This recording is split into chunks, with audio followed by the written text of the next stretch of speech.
The 3 years I spent in the city of dreaming spires were among the happiest in my life.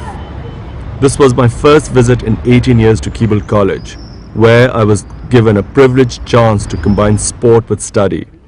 I owe a lot of it to my tutor, Dr. Paul Hayes. Paul, I know you were responsible for getting me into Oxford. Even though I felt my grades were not that brilliant, but you still took the risk. I want to know why you took that risk. Well, grades aren't everything. About people. People develop. You're a very fine cricketer. You could obviously do a great deal for cricket, university.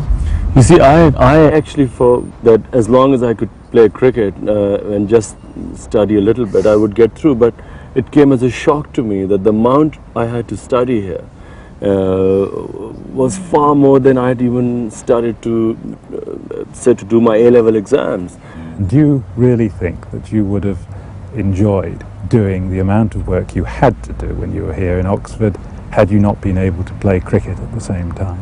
In my last year I worked pretty hard, and I in fact tried to keep a balance between studies and sport as much as it was possible. But then when I look back, I thought that the education I received here was invaluable.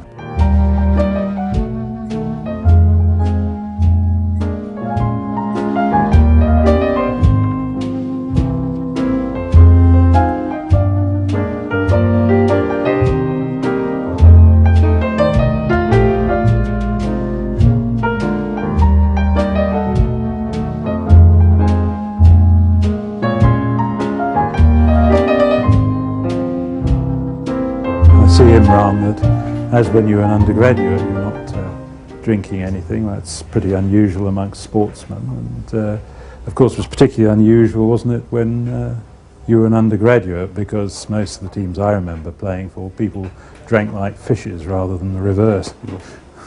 Well, Paul, I had very strong views about alcohol, and even when I came as an 18-year-old, I was so sure that it was something I never wanted to do.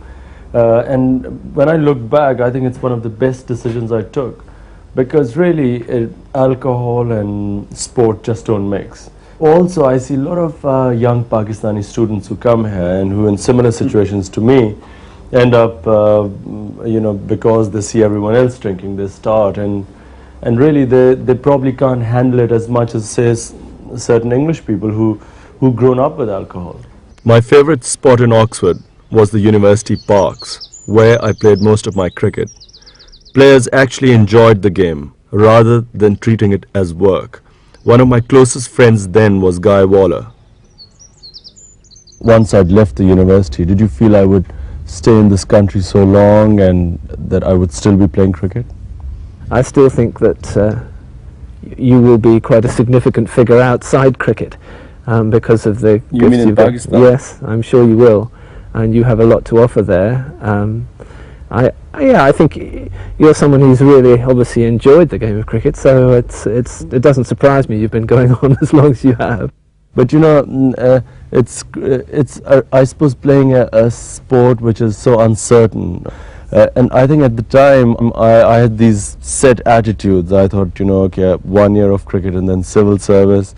At 28 or 30 I'll get married, whoever chosen by my family, and really life never quite went that way. But I mean, in your case, it was difficult for you to say, well, I'm going to go home and have an arranged marriage, because unless you're going to spend all the winter or whenever the sort of closed season is at home, I don't see how you could have done that, and especially as you spend quite a lot of time with girls from, well, English girls and, well, a variety of girls really, but particularly some English girls. It's very difficult for you. It's only when you get up here you realize what a beautiful city Oxford is. I was lucky enough to study and play cricket here, and if I had the option, I would do it all over again.